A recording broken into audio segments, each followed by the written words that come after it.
Imaginez ceci. Vous commencez cette année avec une clarté totale, une direction précise et une paix intérieure qui vous porte à travers les hauts et les bas. Une année où chaque décision que vous prenez vous rapproche de vos objectifs. Une année où votre esprit, votre corps et votre âme travaillent ensemble pour manifester des bénédictions dans votre vie. Mais pour y parvenir, il faut plus que de simples résolutions. Il faut des principes solides, des lois spirituelles intemporelles, qui alignent votre vie avec quelque chose de plus grand que vous. Ces lois ne sont pas des concepts abstraits. Elles sont des vérités universelles qui ont guidé les grands leaders, les visionnaires et même les héros de la Bible. Nous vivons dans un monde où l'agitation, le doute et la confusion semblent dominer. Beaucoup d'entre nous cherchent la prospérité, financière, émotionnelle, relationnelle et spirituelle. Mais, trop souvent, nous courons après des solutions temporaires, des raccourcis, ou des méthodes qui finissent par nous éloigner de notre vrai potentiel. Dans cette vidéo, je vais vous partager cette loi spirituelle. Ces lois, enracinées dans la sagesse biblique et dans des principes universels, sont comme des fondations solides pour construire une année réussie et équilibrée. Chacune de ces lois agit comme une boussole, vous orientant vers la prospérité tout en maintenant votre équilibre intérieur. Si vous appliquez ces lois avec sincérité et persévérance, elles peuvent transformer non seulement votre année, mais votre vie entière. Je vous promets que si vous prenez ces lois à cœur, cette année 2025 sera différente. Ce ne sera pas juste une autre année où vous faites des projets sans les réaliser ou où vous sentez que vous passez à côté de votre potentiel. Ce sera une année où vous vivrez dans une dynamique de progrès, où vos actions auront un impact et où vous ressentirez une paix profonde même dans les moments de défi. Mais attention, ces lois demandent de la discipline et un engagement sincère. Ce ne sont pas des astuces magiques. Elles sont un chemin, un guide, et je suis là pour vous accompagner pas à pas dans cette aventure. Si vous êtes ici, ce n'est pas un hasard. Dieu ou l'univers vous a peut-être conduit à ce moment parce qu'il est temps pour vous de changer. Alors, je vous invite à rester avec moi jusqu'au bout. Ensemble, nous allons plonger dans ces 7 lois spirituelles et découvrir comment elles peuvent révolutionner votre vie. Dans cette vidéo, nous allons explorer des lois telles que le pouvoir de la foi, l'importance de la gratitude, le principe de la semence et de la récolte, et bien plus encore. Préparez-vous, car ce que vous allez apprendre ici ne changera pas seulement votre manière de penser, mais aussi votre manière d'agir et par conséquent, vos résultats. Commençons cette année avec la bonne base. La première loi que nous allons aborder est le pouvoir de la vision, comment voir avant de recevoir. Mon peuple périt faute de vision. Ces mots tirés de la Bible, Proverbe 29 verset 18, résonnent comme une vérité universelle. Pourquoi tant de gens stagnent-ils dans leur vie? Parce qu'ils avancent sans direction claire, sans vision précise de ce qu'ils souhaitent accomplir. Pourtant, la vision est le premier pas vers une année prospère. Qu'est-ce que la vision? La vision n'est pas un simple rêve ou un espoir vague. C'est une image claire et détaillée de ce que vous voulez voir se manifester dans votre vie. Une vision est une promesse intérieure, un objectif précis qui guide vos pensées, vos décisions et vos actions. Dans Genèse 15 verset 5, Dieu dit à Abraham, « Regarde vers le ciel et compte les étoiles, si tu peux les compter. Telle sera ta descendance. » Dieu n'a pas donné à Abraham des résultats immédiats, mais une vision claire, un objectif tangible auquel il pouvait se raccrocher. C'est cette vision qui a soutenu Abraham à travers des années d'attente. De la même manière, si vous ne voyez pas où vous allez, il sera impossible d'y parvenir. La vision est comme une carte, elle donne une direction et un sens à vos efforts. Pourquoi la vision est essentielle pour 2025? La vision donne un sens à vos actions. Chaque décision que vous prenez devient une étape vers la réalisation de cette vision. Sans vision, vous êtes comme un bateau sans gouvernail, poussé dans toutes les directions par les vagues. La vision nourrit la foi. Lorsque vous visualisez votre succès, vous commencez à croire en sa possibilité. Et comme le dit Hébreux 11 verset 1, la foi est une ferme assurance des choses qu'on espère, une démonstration de celles qu'on ne voit pas. Votre vision agit comme une semence pour nourrir cette foi. La vision attire les bonnes opportunités. Lorsque votre esprit est focalisé sur une vision claire, vous commencez à remarquer les opportunités qui correspondent à cette vision. Vous attirez ce que vous projetez. Comment définir votre vision pour 2025? Prenez un moment pour réfléchir profondément. Qu'est-ce que vous voulez vraiment cette année? Où vous voyez-vous dans 12 mois? Soyez spécifique. Une vision vague ne produit que des résultats vagues. Au lieu de dire « Je veux être en meilleure santé », dites « Je veux perdre 10 kg, courir un 5 km et me sentir énergique tous les jours ». Notez votre vision par écrit. Écrire vos objectifs leur donne du pouvoir. Ce que vous écrivez devient tangible. Habacuc 2 verset 2 dit: Écris la vision, grave-la sur des tables, afin qu'on la lise couramment. Quand vous voyez régulièrement votre vision écrite, elle reste ancrée dans votre esprit. Visualisez chaque jour. Prenez 5 minutes chaque matin pour imaginer que vous avez déjà accompli votre vision. Ressentez la joie et la gratitude comme si c'était déjà une réalité. Partagez votre vision avec Dieu. Priez pour qu'il bénisse vos projets, mais aussi pour qu'il vous guide. Proverbe 16 verset 3 nous rappelle: Recommande tes œuvres à l'Éternel, et tes projets réussiront. Les pièges à éviter. Ne pas croire en votre vision. Si vous doutez dès le départ, vous sabotez vos chances de succès. La foi et la vision vont de pair. Avoir une vision basée sur la peur ou l'envie. Votre vision doit venir de votre cœur, pas d'un désir de surpasser les autres. Une vision alimentée par la jalousie ou la comparaison vous épuisera. Être trop impatient. Une grande vision peut prendre du temps pour se réaliser. Ne vous découragez pas si les résultats ne viennent pas immédiatement. Un exercice pratique pour vous aider dès aujourd'hui. Prenez un carnet ou une feuille et répondez aux questions suivantes. Quel est mon objectif principal pour cette année? Quels sont les 3 domaines de ma vie que je veux transformer? Quels sont les obstacles qui pourraient m'empêcher de réaliser ma vision? Ensuite, écrivez une déclaration claire et positive. En 2025, je vais votre vision. Je crois que c'est possible, et je suis prêt à travailler avec foi pour y parvenir. La vision est le moteur de toute prospérité. Si vous ne savez pas ce que vous voulez, vous allez gaspiller votre énergie et votre temps. Prenez le temps aujourd'hui de définir une vision claire pour votre vie en 2025. Souvenez-vous, Dieu peut bénir ce que vous planifiez, mais il ne peut rien faire avec ce que vous laissez dans le flou. La prochaine loi spirituelle que nous allons explorer, la loi de la semence et de la récolte. Ce que vous semez, vous récolterez. Ne vous y trompez pas, on ne se moque pas de Dieu. Ce que l'homme aura semé, il le moissonnera aussi. Cette puissante déclaration de Galates 6 verset 7 est une vérité universelle qui s'applique à chaque domaine de votre vie. La loi de la semence et de la récolte est immuable. Ce que vous mettez dans le sol de votre vie, c'est ce que vous obtiendrez. Cette loi nous rappelle que la prospérité, le succès et l'équilibre que nous recherchons ne sont pas le fruit du hasard, mais le résultat de nos actions conscientes. Dans la nature, personne ne s'attend à récolter une moisson abondante sans avoir planté des graines. Pourtant, dans la vie, beaucoup espèrent obtenir des résultats sans effort. Cette loi spirituelle nous enseigne que pour recevoir, il faut d'abord donner. Pour récolter, il faut semer. 3 vérités essentielles sur cette loi. 1. Vous récoltez ce que vous semez. Si vous semez des graines de bienveillance, d'efforts sincères, de discipline et de foi, vous récolterez des fruits en abondance. Semez la paresse, l'envie ou la procrastination. Vous ne récolterez que des regrets. Dans Matthieu 7 versets 16 à 20, Jésus parle des fruits comme des indicateurs de la nature de l'arbre. Un bon arbre donne de bons fruits, et un mauvais arbre, de mauvais fruits.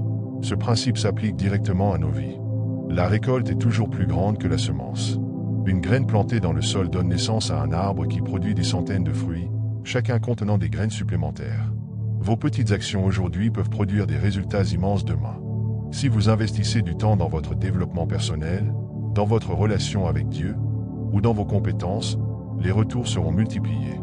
Mais attention, cela fonctionne aussi dans le négatif. Une petite mauvaise décision peut avoir des conséquences graves. La récolte demande du temps. La semence ne produit pas de fruits immédiatement. Entre le moment où vous plantez et celui où vous récoltez, il y a un temps d'attente, de travail et de persévérance. Beaucoup abandonnent pendant cette période, frustrés par l'absence de résultats immédiats. Dans Galates 6 verset 9, Paul nous encourage. Ne nous lassons pas de faire le bien, car nous moissonnerons au temps convenable, si nous ne nous relâchons pas. Comment appliquer cette loi en 2025? Identifiez ce que vous voulez récolter. Voulez-vous une meilleure santé? Une vie spirituelle épanouie? Plus de succès professionnel? Soyez clair sur vos objectifs, car vous ne pouvez pas semer tout et espérer récolter tout. Décidez de ce que vous devez semer. Si vous voulez récolter la paix intérieure, semez des moments de prière et de méditation. Si vous voulez des relations épanouies, semez l'amour, l'écoute et la patience. Si vous voulez une réussite financière, semez du travail acharné, des investissements judicieux et de la générosité. Semez dans la bonne terre. Toutes les terres ne produisent pas une bonne récolte. Vous devez choisir où investir votre temps, votre énergie et vos ressources. Dans la parabole du semeur, Matthieu 13, Jésus explique que seules les graines semées dans une bonne terre produisent une récolte abondante. Cela signifie que vos efforts doivent être dirigés vers les bonnes choses. La patience est essentielle. Les graines semées aujourd'hui peuvent sembler insignifiantes, mais elles porteront leurs fruits en temps voulu. Continuez à arroser vos semences avec foi et travail. Les erreurs à éviter. Attendre une récolte sans semer. Beaucoup espèrent des bénédictions sans poser d'actions concrètes. Rien ne pousse sans une graine. Semer n'importe où.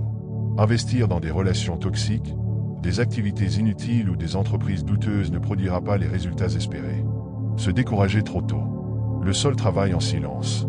Juste parce que vous ne voyez pas encore les résultats ne signifie pas que rien ne se passe. Un exercice pour appliquer cette loi dès maintenant. Prenez une feuille et divisez-la en 3 colonnes. Colonne 1, ce que je veux récolter en 2025. Colonne 2, les graines que je dois semer pour y parvenir. Colonne 3, les obstacles à éviter ou les mauvaises terres à identifier. Engagez-vous à semer chaque jour. Fixez des actions concrètes à réaliser chaque semaine. Par exemple, lire un livre sur le développement personnel, passer 30 minutes par jour en prière, ou économiser un pourcentage de vos revenus. La prospérité, l'équilibre et le succès que vous souhaitez en 2025 dépendent directement des graines que vous plantez dès aujourd'hui. La loi de la semence et de la récolte est une promesse universelle et spirituelle. Ce que vous donnez à la vie vous le rendra en abondance. Prenez donc le temps de semer intentionnellement, avec foi et persévérance. La prochaine loi que nous allons explorer est la loi de la gratitude, le pouvoir d'un cœur reconnaissant. Rendez grâce en toutes choses, car c'est à votre égard la volonté de Dieu en Jésus-Christ. 1 Thessaloniciens 5 verset 18. La gratitude est bien plus qu'un sentiment ou une simple politesse. C'est une puissance spirituelle capable de transformer votre vie. Elle ouvre les portes des bénédictions, attire la paix intérieure et amplifie votre capacité à recevoir encore davantage. La loi de la gratitude est l'un des principes les plus sous-estimés mais aussi les plus puissants pour une année prospère et équilibrée. Quand vous êtes reconnaissant pour ce que vous avez, vous créez un espace spirituel pour recevoir encore plus. En revanche, un cœur rempli de plaintes et de mécontentement se ferme aux bénédictions divines. Les 3 piliers de la loi de la gratitude. La gratitude révèle ce que vous avez déjà. Nous vivons souvent dans une course effrénée pour obtenir davantage, oubliant de reconnaître ce qui est déjà entre nos mains. La gratitude nous pousse à nous arrêter et à voir les bénédictions présentes, même dans les petites choses. Dans Luc 17, versets 11 à 19, Jésus guérit 10 lépreux, mais un seul revient pour dire merci. À ce dernier, Jésus déclare « Ta foi t'a sauvé ». Sa gratitude lui a permis de recevoir non seulement la guérison physique, mais aussi une restauration spirituelle. 2. La gratitude change votre perspective. Lorsque vous êtes reconnaissant, vous commencez à voir des opportunités là où d'autres voient des obstacles. Vous commencez à transformer vos défis en tremplin pour la croissance. Une facture élevée peut être vue comme une preuve que vous avez accès à des services essentiels. Une période difficile peut être reconnue comme une opportunité de développer de nouvelles compétences ou de renforcer votre foi. La gratitude agit comme un amplificateur spirituel. Lorsque vous exprimez de la reconnaissance pour ce que vous avez, vous attirez davantage de bénédictions dans votre vie. Dans Jean 6 verset 1, Jésus rend grâce avant de distribuer 5 pains et 2 poissons. Ce geste simple déclenche une multiplication miraculeuse pour nourrir une multitude. Comment cultiver la gratitude au quotidien? Commencez votre journée par des remerciements. Avant même de poser les pieds au sol, prenez un moment pour remercier Dieu. Que ce soit pour la vie, la santé, ou la simple opportunité de commencer une nouvelle journée, exprimez votre gratitude. Exemple, merci Seigneur pour cette nouvelle journée. Merci pour la force et les opportunités qu'elle contient. Tenez un journal de gratitude. Chaque soir, notez 3 choses pour lesquelles vous êtes reconnaissant. Cela peut être des bénédictions majeures ou des détails simples comme un sourire reçu ou un repas apprécié. Cet exercice transforme votre esprit en un détecteur de bénédictions. Exprimez votre gratitude envers les autres. Ne sous-estimez pas le pouvoir d'un merci sincère. Prenez l'habitude de remercier ceux qui vous aident, même dans les petites choses. Pratiquez la gratitude même dans les défis. Cette étape est la plus difficile, mais aussi la plus transformative. Remercier Dieu pendant une période d'épreuve, c'est déclarer votre foi en sa capacité à tourner la situation à votre avantage. Paul et Silas, emprisonnés, chantaient des louanges à Dieu dans Actes 16 verset 25. Leur gratitude et leur foi ont déclenché un miracle qui les a libérés. Les bienfaits spirituels et pratiques de la gratitude. Une meilleure santé mentale. La gratitude réduit le stress et augmente votre bonheur. Vous devenez plus optimiste et résilient face aux défis de la vie. Des relations plus fortes. Les personnes reconnaissantes attirent la bienveillance des autres. Elles construisent des relations solides basées sur l'amour et le respect mutuel. Une connexion spirituelle plus profonde. La gratitude vous rapproche de Dieu. Elle montre votre confiance en lui et votre reconnaissance pour ses œuvres dans votre vie. Les obstacles à la gratitude et comment les surmonter. La comparaison. Regardez ce que les autres ont peut vous voler votre capacité à être reconnaissant pour ce que vous possédez. Pratiquez la gratitude intentionnelle pour vos propres bénédictions. Les plaintes et la négativité. Se concentrer sur ce qui manque ou ce qui va mal vous empêche de voir ce qui va bien. Remplacez chaque plainte par une reconnaissance. La routine. Quand les bénédictions deviennent normales, elles passent inaperçues. Prenez un moment chaque jour pour réfléchir à vos privilèges, même les plus évidents. Exercice pratique pour cette semaine. Écrivez une lettre de gratitude à Dieu. Prenez un moment pour écrire tout ce pour quoi vous êtes reconnaissant, des grandes bénédictions aux petits détails de votre vie quotidienne. Exprimez votre gratitude envers une personne importante. Que ce soit un parent, un ami ou un collègue, prenez le temps de leur dire combien vous appréciez leur présence dans votre vie. Fixez-vous un défi de gratitude. Pendant 7 jours, commencez et terminez votre journée en remerciant Dieu pour 3 choses différentes. La gratitude est une clé puissante pour ouvrir les portes de la prospérité et de l'équilibre. Elle transforme votre état d'esprit, multiplie vos bénédictions et vous rapproche de Dieu. En cultivant un cœur reconnaissant, vous devenez un aimant pour la paix, l'amour et l'abondance. La prochaine loi que nous allons explorer est la loi de l'alignement spirituel. Quand vos actions reflètent vos convictions, cherchez premièrement le royaume et la justice de Dieu, et toutes ces choses vous seront données par-dessus. Matthieu 6, verset 33. Un des principes spirituels les plus puissants est l'alignement entre ce que vous croyez et la manière dont vous vivez. Si vos pensées, vos paroles et vos actions sont en harmonie avec les lois divines, vous ouvrez les portes de la prospérité et de l'équilibre. La loi de l'alignement spirituel nous rappelle que notre succès spirituel et matériel dépend de notre capacité à aligner nos vies avec la volonté de Dieu. L'alignement spirituel est comme un cours d'eau qui suit naturellement son lit. Lorsque vous êtes aligné avec la volonté divine, tout coule sans effort. Vous travaillez moins pour obtenir des résultats, car votre énergie est synchronisée avec celle de Dieu. En revanche, être en désalignement, c'est comme ramer à contre-courant. Tout devient difficile et frustrant. Les 3 dimensions de l'alignement spirituel. 1. L'alignement de vos pensées. Tout commence dans l'esprit. Si vos pensées ne reflètent pas les vérités divines, vos actions finiront par dévier. Dans Philippiens 4, verset 8, Paul nous encourage à fixer nos pensées sur ce qui est vrai, honorable, juste et pur. Vos pensées déterminent la direction de votre vie. Évaluez régulièrement vos pensées. Posez-vous la question. Est-ce que cette pensée reflète les valeurs du royaume de Dieu? 2. L'alignement de vos paroles. Vos paroles ont un pouvoir créateur. Elles peuvent bâtir ou détruire, bénir ou maudire. Si ce que vous dites est en contradiction avec vos croyances, vous créez un déséquilibre spirituel. Proverbe 18, verset 21 dit « La mort et la vie sont au pouvoir de la langue. Vos paroles doivent être un écho de votre foi et de vos valeurs. Remplacez les paroles négatives ou destructrices par des déclarations de foi.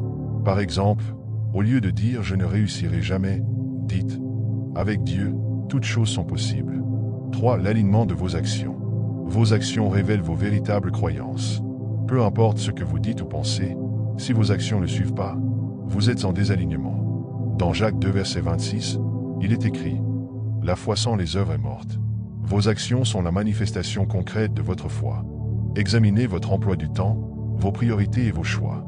Demandent-ils l'approbation de Dieu ou sont-ils en contradiction avec ses principes? Les signes d'un désalignement spirituel. La confusion constante. Vous vous sentez perdu, sans direction claire, car vos pensées, paroles ou actions sont en contradiction avec la volonté de Dieu. Des efforts incessants sans résultat. Vous travaillez dur, mais rien ne semble aboutir. Cela peut être le signe que vous luttez dans une direction qui n'est pas alignée avec votre appel divin. Un manque de paix intérieure. L'absence de paix est souvent un indicateur que quelque chose ne va pas dans votre alignement spirituel. Comment rétablir votre alignement spirituel? Cherchez la direction divine dans la prière. Dieu promet de guider ceux qui le cherchent sincèrement. Passez du temps chaque matin en prière, demandant à Dieu de vous montrer comment aligner vos pensées, vos paroles et vos actions avec ses plans. Exemple de prière. Seigneur, aide-moi à aligner chaque partie de ma vie avec ta volonté. Guide mes pas et montre-moi la voie que tu veux que je suive. Étudiez la parole de Dieu. La Bible est un guide infaillible pour comprendre la volonté de Dieu. Plus vous la méditez, plus vous serez en mesure de vivre en alignement. Psaume 119, verset 105 dit « Ta parole est une lampe à mes pieds et une lumière sur mon sentier. Faites des choix alignés avec vos croyances. Même dans les petites décisions, Demandez-vous si elles reflètent vos convictions spirituelles. Exemple, si vous croyez que l'intégrité est importante, refusez toute opportunité qui pourrait vous pousser à compromettre vos valeurs, même si elles semblent lucratives. Entourez-vous de personnes alignées.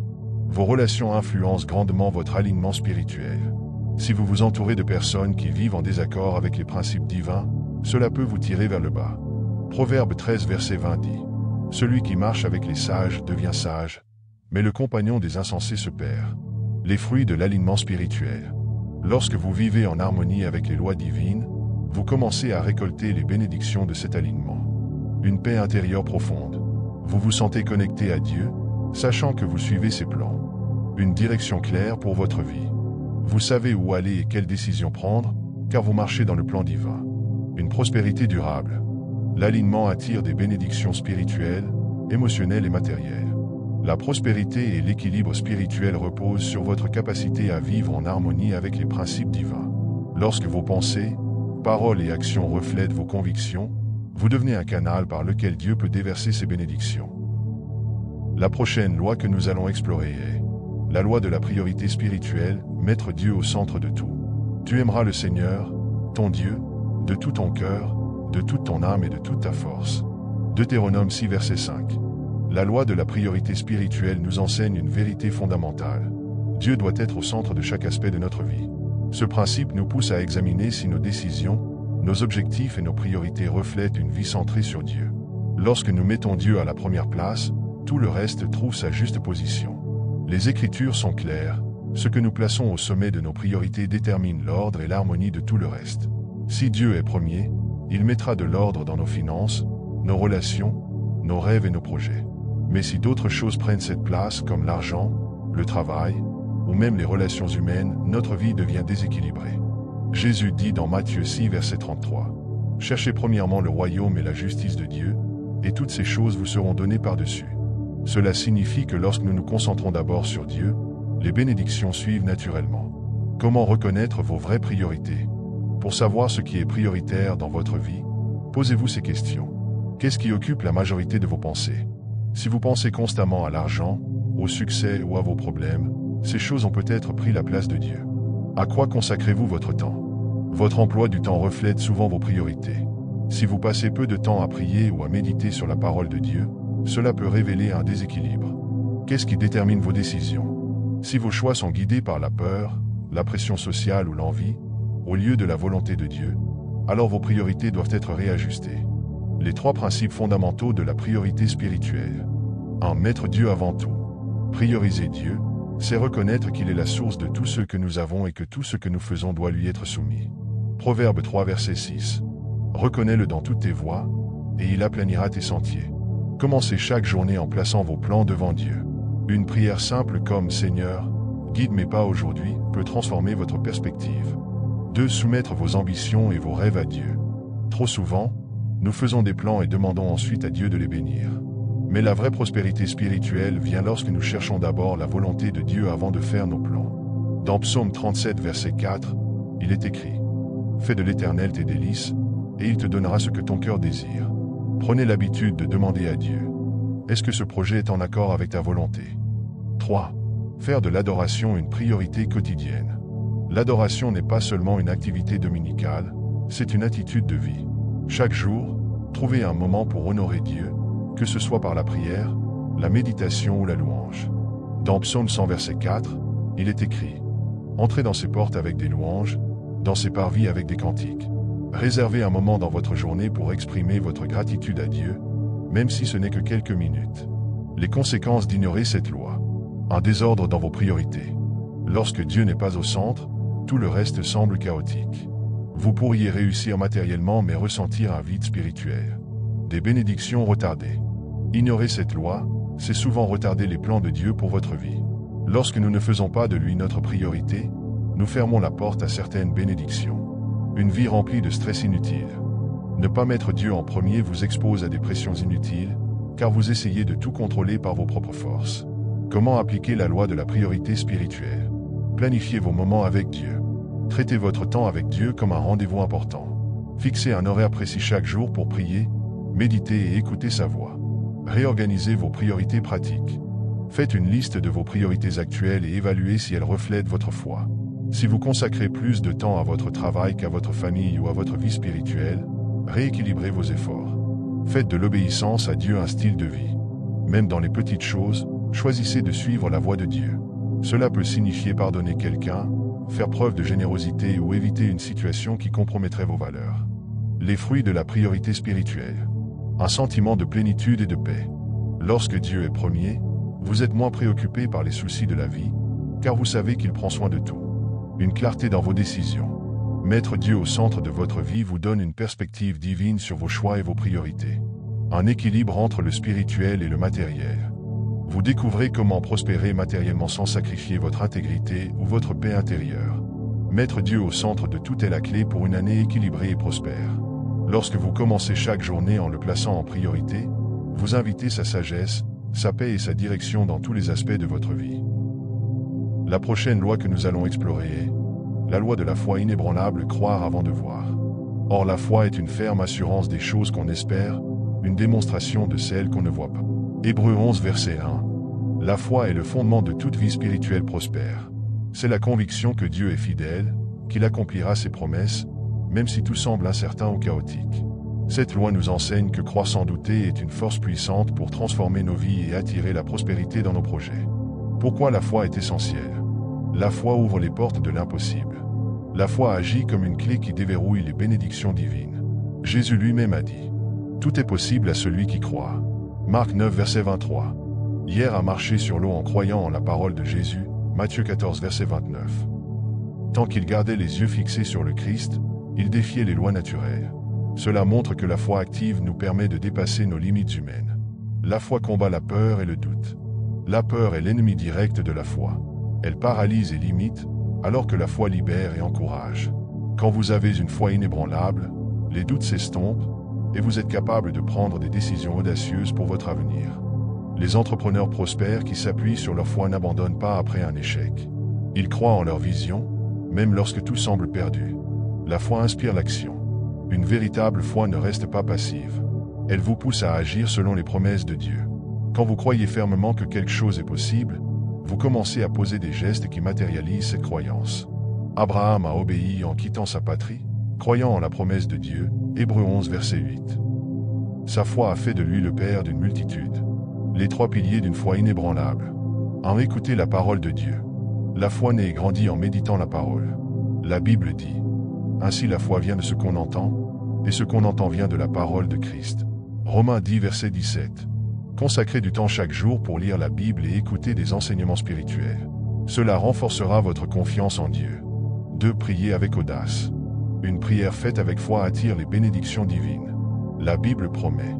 Tout ce que vous demanderez avec foi par la prière, vous le recevrez.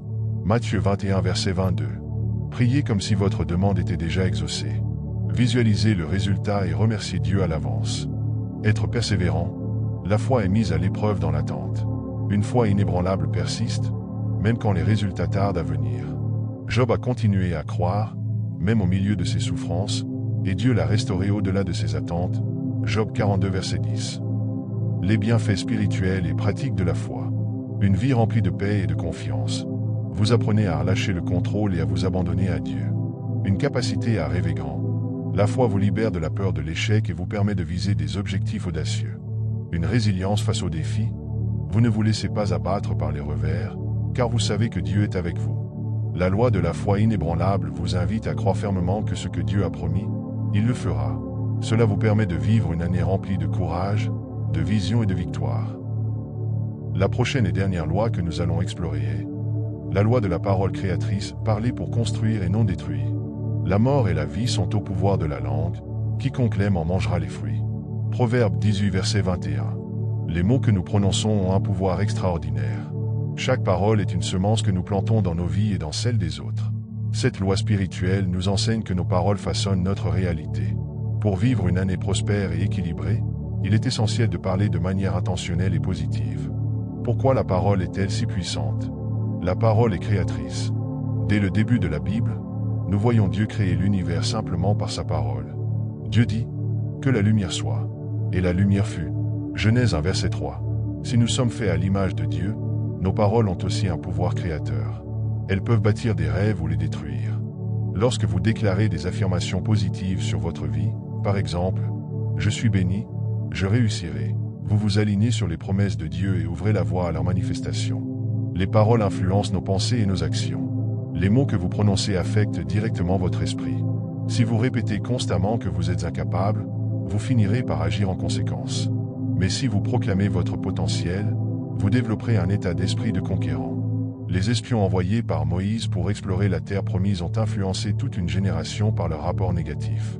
Leur manque de foi a privé Israël de ses bénédictions, Nombre 13. Les paroles affectent les autres. Les mots que vous dites à votre entourage peuvent les motiver ou les décourager. Une parole bienveillante peut restaurer un cœur brisé, tandis qu'une parole négative peut briser une relation ou un rêve. Encouragez vos enfants, vos collègues ou vos proches avec des paroles édifiantes. Cela peut changer leur trajectoire. Comment utiliser le pouvoir des mots pour prospérer? Parlez en accord avec la parole de Dieu. Remplissez votre bouche des promesses bibliques. Lorsque vous déclarez ce que Dieu dit sur vous, vous activez sa puissance dans votre vie. Remplacez « Je n'y arriverai jamais » par « Je peux tout par celui qui me fortifie ». Philippiens 4 verset 13. Bannissez les paroles négatives et destructrices. Évitez de vous plaindre ou de maudire votre situation. Cela ne fait qu'amplifier les problèmes. À chaque fois que vous êtes tenté de dire quelque chose de négatif, arrêtez-vous et reformulez en termes positifs. Pratiquez la gratitude verbale. Exprimez votre reconnaissance pour les bénédictions que vous avez déjà reçues. Cela attire davantage de bienfaits dans votre vie. Commencez chaque journée en déclarant « Merci Seigneur pour cette nouvelle opportunité de grandir et de prospérer ». Les bienfaits spirituels et pratiques d'une parole maîtrisée. Une meilleure santé mentale, parler positivement réduit le stress et améliore votre état d'esprit. Des relations plus solides, vos paroles édifiantes renforcent vos liens avec les autres. Un alignement avec les bénédictions divines. En proclamant les promesses de Dieu, vous ouvrez la voie à leur accomplissement. La loi de la parole créatrice vous rappelle que vos mots ont le pouvoir de changer votre vie et celle des autres. Parlez avec sagesse, foi et intention pour attirer la prospérité et l'équilibre que vous désirez cette année. Vous avez maintenant découvert les 7 lois spirituelles qui vous guideront vers une année prospère, équilibrée et épanouie. Chacune de ces lois, lorsqu'elle est appliquée avec foi et détermination, peut changer radicalement la direction de votre vie et vous ouvrir à des bénédictions inimaginables. Le pouvoir de la vision vous permet de voir ce qui est invisible et de matérialiser vos rêves. La loi de la semence et de la récolte vous rappelle que vos actions aujourd'hui détermineront la récolte de demain. La loi de la gratitude vous connecte à l'abondance et à la reconnaissance dans chaque aspect de votre vie. La loi de l'alignement spirituel vous invite à vivre de manière authentique et en harmonie avec vos convictions profondes. La loi de la priorité spirituelle vous pousse à mettre Dieu en premier, afin que tout le reste soit bien ordonné. La loi de la foi inébranlable vous donne la force de croire avant de voir, créant ainsi des miracles dans votre vie. La loi de la parole créatrice vous rappelle que vos paroles ont un pouvoir immense pour transformer votre réalité. Chacune de ces lois est une étape vers la croissance spirituelle et la prospérité. Il est temps de les mettre en pratique et de transformer 2025 en l'année où vos rêves prennent vie. Un dernier appel. Si vous êtes inspiré par ces enseignements et souhaitez continuer à grandir spirituellement, abonnez-vous à ma chaîne La Voix du Sage pour plus de contenu enrichissant. Ensemble, nous allons franchir de nouveaux paliers, devenir des leaders dans nos vies et atteindre la prospérité que Dieu nous a promise. Que cette année soit marquée par la prospérité, la sagesse et l'accomplissement spirituel. Soyez bénis et rappelez-vous, vous êtes destinés à accomplir de grandes choses.